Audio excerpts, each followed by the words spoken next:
And good evening. There are now several investigations into the 2020 presidential election in Wisconsin. All of them have been ordered by Republican state lawmakers who are hoping to uncover alleged fraud that previous recounts and lawsuits could not find. Ben Jordan goes 360 to explain the investigation and to share what lawmakers on both sides of the aisle are saying 10 months after the election.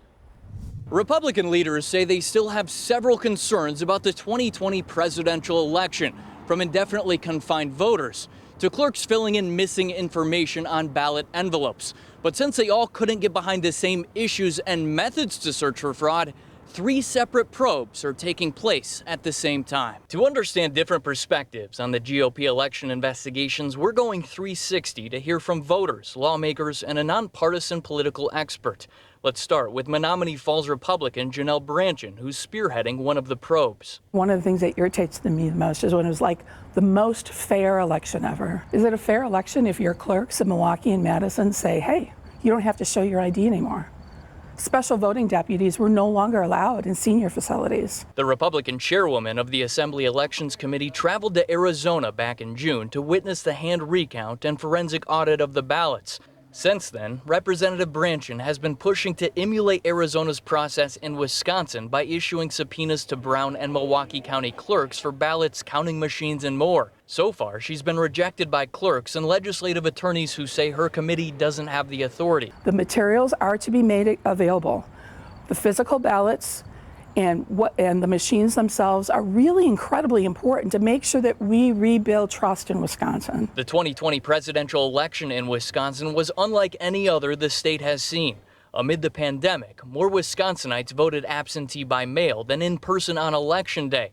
Joe Biden won the state by a slim margin of about 20,000 votes. But a Marquette Law School poll found last month that 38% of participants still say they are not very or not at all confident in the accuracy of the results. The same goes for Slinger Republican Mike Johnson. I just can't believe that I went to bed at night and Trump was winning. Basically, the beginning of a landslide. I woke up in the morning and he lost miserably. That doesn't make sense to me. Mike says he fully supports the investigations, including the one led by Assembly Speaker Robin Vos, who's hired a former state Supreme Court justice to focus on a few issues in particular. A $10 million donation from a group funded by Facebook founder Mark Zuckerberg to help hundreds of Wisconsin municipalities run their elections. A surge of indefinitely confined voters who, by law, are allowed to vote absentee without submitting a photo ID.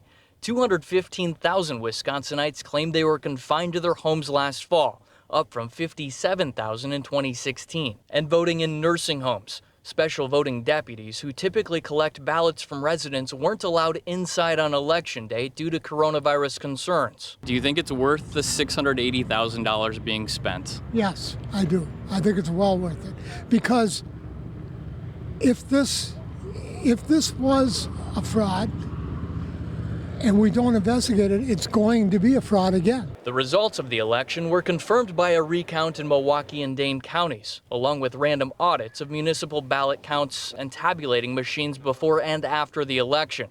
Out of more than 3.2 million ballots cast, clerks referred a few dozen cases of alleged fraud to district attorneys, and just 2 people have been criminally charged. At the end of the day, it's a ridiculous effort to subject our democracy to a new low. Governor Tony Evers said last month that municipal clerks should reject any subpoenas that come from these probes. You've seen what's going on in Arizona. It's a clown show.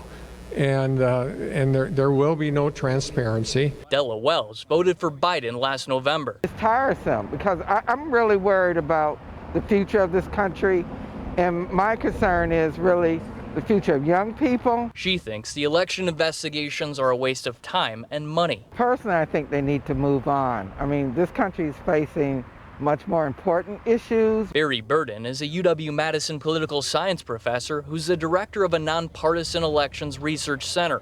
He's been following the election investigations closely. It's really unclear what's happening in each investigation because these things are mostly not being done in a public way. Barry believes it's unlikely that the probes will uncover anything problematic or new due to a lack of evidence to support claims of fraud. The motivation for what they're doing is sort of hard to figure out.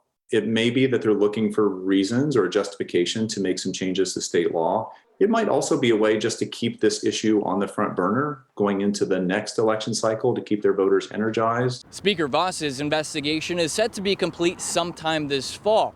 Meanwhile, Representative BRANTJEN says the other 2 investigations could extend to the spring.